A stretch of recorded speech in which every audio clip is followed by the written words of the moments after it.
바로 그 지금 표현하신 다른 사업은 몰라도 임시정부 기념관만큼은 국가가 직접 주도해서 국립으로 세우고 국가가 유지관리까지 책임지어야 하는 그런 사업인 거죠. 그렇죠. 이게 일종의 국가의 아주 기본적인 기관이다 이렇게 생각을 해야죠. 이거 무슨 지자체 서울시가 하거나 서대문구가 할 사업이 아닌 거죠. 그거는 아닙니다. 그렇게 되면 안 됩니다. 그러니까 이건 완전히 그래서 지금 방향은 잘 잡은 것이 서울시에서 땅을 내놓았지만은 저 정부에서 서울시의 땅에서는 안 짓겠다. 그걸 전부 환지 작업을 했습니다.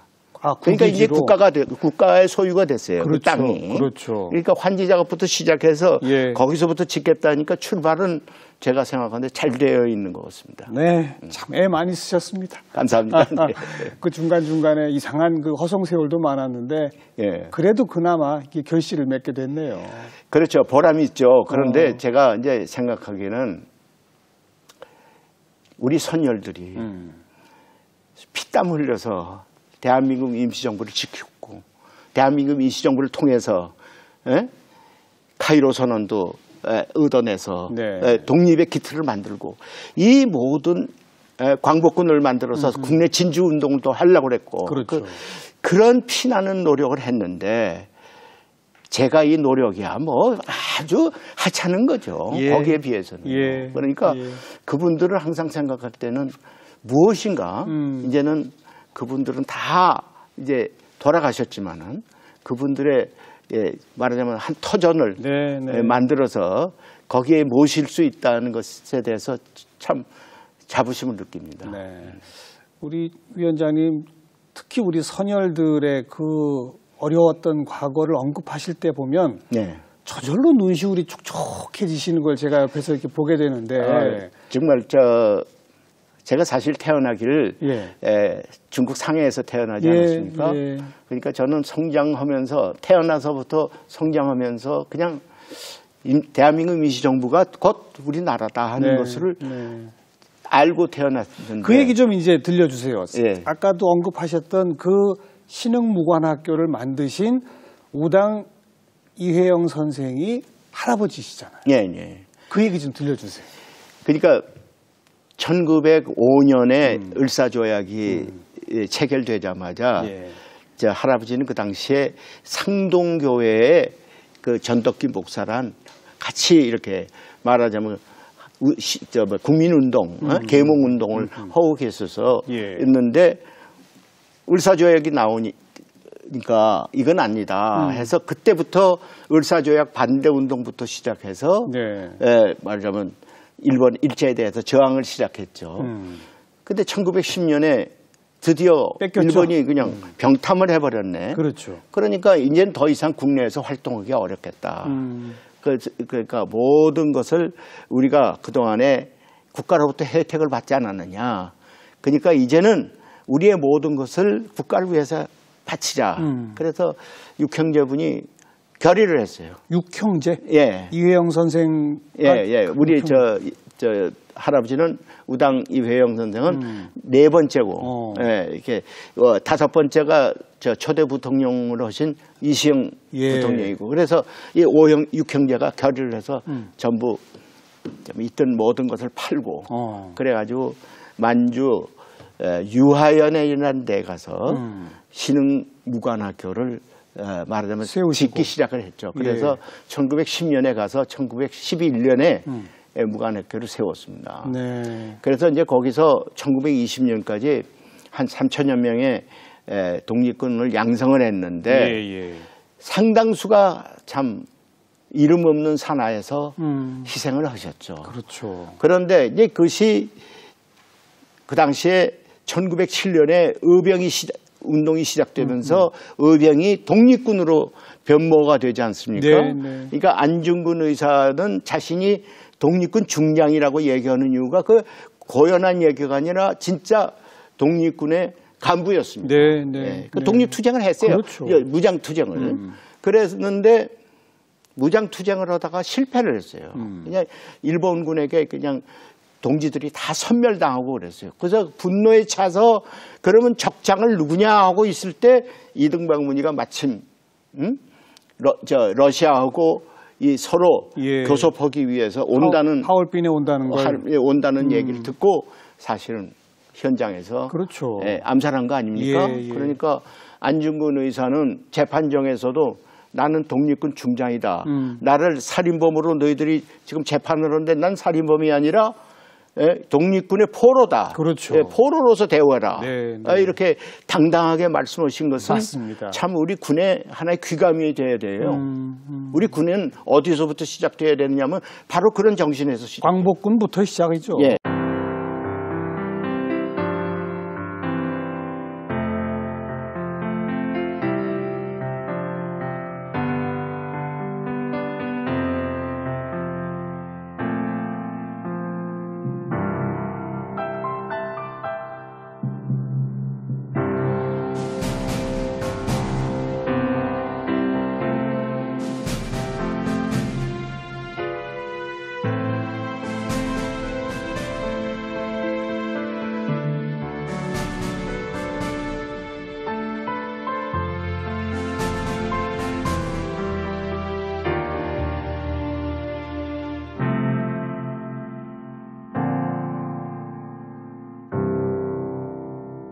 그러면 할아버님이 신흥무관학교 만드시고 그리고 그 자손들도 다 그런 독립운동에 뛰어들었을 거 아닙니까?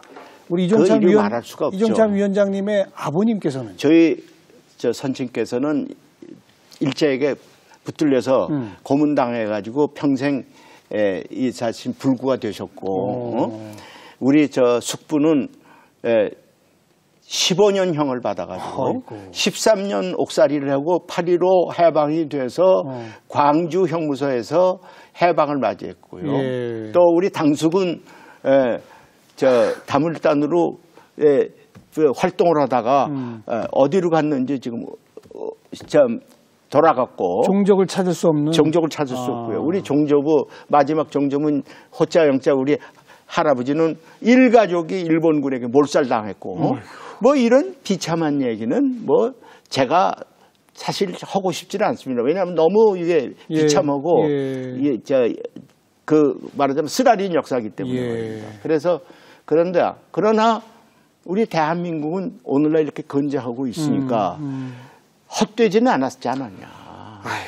그러니까 상해에서 태어나셔서 어린 시절에 네. 아버님 기억이 있으세요? 아버님이 물론 저 아버님이 이제 전혀 말씀을 안 하시고 일제가 치하에 있을 때는 숨어 다녔으니까요. 그런데 해방되고 나서 처음 저에게 우리도 정부가 있다. 그리고 그 해방될 때가 몇 살이셨죠? 제가 10살 때. 10살 때. 예. 그런데 정부가 있다. 근데 중국에서는 이제 대통령이라는 말을 안 하고 총통이라고 그래요. 총통. 그래서 저도 그럼 우리 총통은 누구냐고 그러니까 우리 총통은 이승만 박사라는 분이 있는데 그분이 스승이 대학교 총장이었었는데 그분이 바로 대통령이 되셔서 그분이 민족 자결주의라는 걸 얘기를 해가지고 이승만 대통령이 그분의 제자이기 때문에 많은 분들이 그분이 대통령 돼야 민주주의가 되고 또 연합국의 힘을 빌려서 우리가 독립을 할 수가 있지 않겠느냐 해서 대통령이 되셨다가 그분은 미국에 지금 망명하고 계시다. 그래서 그때 제가 이승만 대통령이라는 걸 처음 알았고 또 우리는 피해 다니면서 이 주석이라는 분이 계시는데 그분이 백범 김구 선생이다 이러세요. 그런데 그 백범 김구 선생은 지금 중경에 계시는데 곧 이제 상해로 오신다. 그래요. 그래서 저희들은 상해로 오시고 거기에 이제 우리 할아버지가 작은 할아버지가 법무총장으로 계시다. 우리 어머니의 당숙이 조한구 선생인데 재무총장으로 계시다. 뭐 이런 얘기를 전부 들었어요. 그런데 어느 날 10월 달인데 아니나 다를까 상해로 그분들이 다 오시는 거예요. 해방 후 10월 달. 해방 10월 달이죠. 그래서 제가 절 보고 가서 꽃다발을 증정을 하는데 저는 그 꽃다발을 뭣도 모르고 김구 선생한테 증정을 했는데 저는 김구 선생을 이렇게 보는 게 아니라 김구 선생 뒤에 아주 모자를 빼딱하게 광복군 모자를 쓰고 카키복 군복을 입고 이렇게 다 경호하는 분의 예. 그 카키복이 제일 멋있어 보여서 전 그 카키복만 봤지 김구 선생은 그냥 꽃다발을 갖다 준 것밖에 생각 안 나고 그 카키복 군복이 그렇게 좋아 보였는데 그분이 누구냐면 최근에 돌아가신 광복군의 윤경빈 선생이었어요. 그 당시에는 20대 청년으로 예. 백범 김구 선생을 이렇게 경호하러 딱 왔는데 저는 그 경호원만 눈에 보이지 백범 선생은 참 눈에 안 보여요. 아니 10살 꼬마 눈에는 그렇게 보일 수 있죠. 예, 예, 그렇습니다. 예, 그런데 이제 저희 장할아버지가 오셔서 막 눈물을 흘리시면서 이제 아버지, 어머니 또 우리 숙부님들 이렇게 껴안고 하시는 걸 보고 그때 좀 감동을 받았습니다. 네. 예. 그리고 언제 그러면 한국으로 저는 이제 거예요? 그러면 임시정부 요인들은 다 이제 미국 군용기로 귀국을 했고 우리는 군용기 차례가 안 오니까 네. 난민선 그걸 타고 그 이듬해 부산으로 도착해서 왔죠. 네. 네. 그리고 왜 우리 참 이렇게 이런 말 자체가 없어져야 할 말이지만 독립운동의 후손들은 참 어렵게 산다는 거. 대통령 말씀을 빌리면 3대가 망할 이런 말씀인데 어렵습니다. 이제 어렵기 때문에 제가 1984년에 저는 다행히 그래도 국회의원이 됐습니다. 네.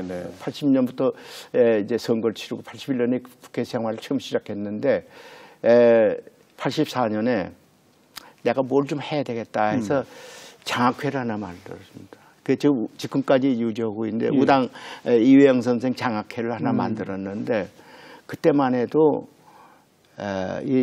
독립운동 하셨던 3대가 무슨 교육을 제대로 시켰겠어요. 그러니까. 무슨 생활이 정상적으로 됐겠어요. 맨날 쫓겨다니고 형무소 들어가고 이랬었는데요. 그리고 그분들 후손들을 조금이라도 좀 돕자 하는 뜻에서 장학회를 시작해서 제 장학회는 제가 운영하고 있는 이 장학회는 전국에 장학회가 한 2,000개가 있는데 유일하게 독립운동가 후손만 돕습니다. 그렇죠. 예, 그렇죠. 다른 데는 안 하고. 그래서 매년 광복회와 보훈처에서 50명씩 추천해 달라서 100명 이렇게 장학회를 운영하고 있습니다. 네. 근데 조금이라도 보답하는 작은 마음이지만은 제가 그래도 그 3대가 망하는 이것을 조금이라도 제가 보상을 좀 하자는 뜻입니다. 아니, 그러니까 10살 때 해방되고 귀국해서도 어린 시절, 중고등학교 시절 어려우셨죠? 어려웠죠. 어려웠고 제가 사관학교를 나왔습니다만은 그 당시에 사실은 서울대학 가고 싶었어요. 그래서 입학원서를 두 회다 냈습니다. 근데 이제 사관학교가 먼저 합격이 됐어요. 근데 저희 선친께서 하는 말씀이 과거에 할아버지들이 신흥무관학교를 세울 때 왜 세웠겠냐. 너무 무관을 우리가 경시했다. 천대했다. 그러니까 무관이 좋은 길이다. 그러니까 거기 갔으면 좋겠다. 이렇게 해서 그래서 제가 서울대학교 가기를 포기하고 저희 육사를 갔습니다. 그래서 60년도에 제가 소위로 인건이 됐습니다. 네. 그리고 주변에 정말 독립운동 선친이나 조상을 두신 분들이 얼마나들 어렵게 사는지는 저절로 눈이 가서 보셨을 거 아니에요. 참 어렵게 살았죠. 어렵게 살았는데 더군다나 이게 조금 한때 이상하게 독립운동하는 것이 무슨 빚이다 이렇게 생각을 하게 만드는 사회적 풍조가 있었어요. 빚이요? 저만 해도 그렇습니다. 빚이요? 예. 저만 해도 왜 그러냐면 제가 사관학교에 학과 시험에 합격이 되면 그 다음에는 이제 구술 시험을 들어가는데 그때는 장군 이상, 중앙청계 국장 이상의 추천서를 받아야 돼요. 두 사람의. 쟤는 광복군 시절에 참 아버지의 친구였던 김관호 장군의 추천서는 하나 받고 또 민영구 제독에 추천서를 하나 받고 이래서 둘 연서로 받아가지고 제출했어요. 그런데 거기 장군이 딱 구술시험관인데 나중에 알고 보니까 그분은 일본군 오장 출신이었어요. 아이고. 그런데 딱 보더니 저 김관우 장관 어떻게 알아? 이러더라고요. 세교가 있었습니다. 제가 조금 겁에 질려서 얘기를 했더니 그러면은 독립운동 가문 출신인가? 그렇죠. 딱 그러더라고요. 그게 무슨 죄악처럼 느껴. 이건 내가 이거 학과 시험은 합격했지만 이 구술 시험에 떨어졌구나 이런 생각이 들었어요. 어이가 없네요. 없네요. 그런 시절이 있었습니다. 그러니까 저희들이 이거는 참 제가 당했으니까 이건 엄연한 현실 아닙니까? 왜냐하면 독립운동을 했던 것이 오히려 비난의 대상이 되고 좀 숨겨져야 할 사항이 된 그런 사회가 한때 있었습니다. 오히려 정말 특별히 박을 시킬 못 시킬 망정. 자유당 말기였었는데요. 아이고. 그래서 제가 1956년에 제가 육사시험을 봤으니까요. 그래서 제가 이건 좀 잘못됐구나 하는 생각을 지금까지 그걸 잊지 못하고 있습니다. 그야말로 반민특위 제대로 역할 못하고 해산돼 버리고 일제 잔재 청산 아직도 우리의 과제인 그 첫 단추 문제죠. 그래서 이제 사실은 해방이 되면서 일제를 청산을 해야 될 텐데 미처 청산 못한 그런 잔재들이 지금 곳곳에 남아있는 요소들이 있어요. 아직까지도. 그래서 제가 요새 우리 역사도 독립운동을 했을 당시에 배감 선생이라든가 단재 선생이라든가 석주 선생이라든가 성재 선생이라든가 이분들이 역사를 우리의 오늘의 역사로서 이렇게 다시 모디파이 해가지고 가르치자. 이것을 제가 말하자면 그런 운동을 하는 이유가 그런 것도 일종의 잔재로 남아있기 때문에 그렇습니다. 그렇죠. 그리고 이제 곧 들어서게 될 임시정부 기념관이 또 그런 아주 훌륭한 교육기관으로서의 역할도 해야 할 것 같고요. 당연하죠. 그렇죠. 교육기관으로서 해야 되고 특히 저는 이번에 우리가 이제 후발 아닙니까? 그 후발이기 때문에 자료 얻기가 굉장히 어렵죠. 그래도 지금 여러 군데 자료를 얻으려고 하고 있습니다. 그리고 또 하나는 뭐냐면 이번에 평창 동계올림픽을 보면서 우리의 그 ICT 기술이 굉장히 선두를 달리고 있구나. 최첨단이죠. 그래서 그 기술을 어떻게든지 임시정부 기념관에다가 도입을 해서 모든 투쟁의 역사를 현재화하느냐. 그래서 젊은이들이 가서 첨단 화면으로 보기도 하고, 첨단 화면을 보고, 첨단 문서도 보고, 첨단 기법으로. 그래서 이제는 독립운동이 이런 거야 하고 가르치는 게 아니라 젊은이들이 스스로 가서 눌러보면서, 찾아보면서, 우리의 선열들이 이런 생각을 가지고 투쟁을 시작했구나. 이런 생각을 가지고 나라를 세우려고 했구나 하는 것에 대해서 좀 변혁을 스스로 좀 해보자. 그걸 좀 시도해 보려고 그러는데 제가 그 능력이 거기 따라가는지는 모르겠습니다. 이제 젊은이들한테 그런 거 좀 맡겨야 될 것 같아요. 그런데 그나저나 임시정부 때에 생산되거나 한 기록이나 자료들이 그래도 좀 남아 있습니까? 제가 다행스럽게 생각한 거는요. 대한민국 임시정부 기록 문서가 전란 중에 다 많이 훼손되고 없어졌는데 의정원 그러니까 임시정부의 그 국회죠. 국회를 그 당시에는 의정원이라고 그랬습니다. 그 의정원 자료는 그 홍진 선생의 의정원 의장이었었는데 그분이 가지고 있다가 그분의 후손들이 지금 국회에다가 반납을 했어요. 반환을 했어요. 기증을 한 거죠. 반환이 어쨌든 아니라. 온전히 보존이 돼 있어요? 의정원 문서만. 그러니까 의정원 문서는 지금 국회 도서관에 가보면 아주 잘 돼 있습니다. 그래서 저는 얼마 전에 제가 국회의장께 또 우리 우원식 대표에게 그 의정원에 말하자면 자료는? 의장으로서 그 자료를 보존하신 홍진 선생의 흉상을 하나 만들어서 거기다 좀 세워드리자.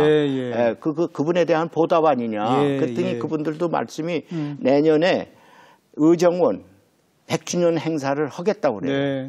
그 100주년 행사에 그분의 흉상을 하나의 제막을 한다면 그것도 또 뜻이 있는 행사가 있죠. 되지 않겠어요? 그리고 이제 그 임시정부 기념관이 완공되면 그 자료는 그쪽으로 좀 이관해도. 이관은 아마 국회 도서관에서 양보를 안 할 것 같아요. 이거 얘기를 해보니까. 그러니까 그것을 그대로 이렇게 우리가 기법적으로 이렇게 원용할 수 있는 그런 뭘 만들어야 되겠죠. 말씀하신 것처럼 젊은이들도 가서 자기의 최첨단 어떤 기법으로 스스로 찾아 공부할 수 있는. 찾아 공부하고 거기서 뭘 느끼도록 만드는 것. 이게 대한민국 임시정부 기념관이 늦게 시작했지만 그게 앞서가는 길이 아닐까 이렇게 생각합니다. 앞으로의 과제는 바로 그거네요. 이제 부지까지 돼 있고 이제 설계를 해서 건물을 잘 짓는 것도 중요하지만 그 건물 안에 어떤 내용을 어떻게 채워 넣느냐.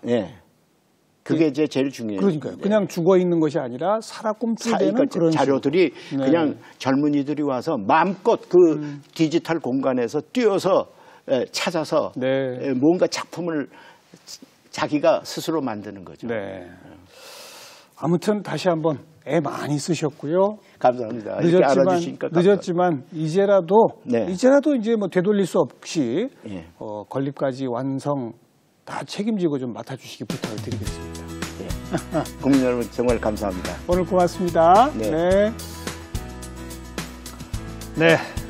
100년이 흘렀습니다. 근데 이제 그 기념관 세울 첫 삽을 그것도 내년에서야 뜨게 됩니다.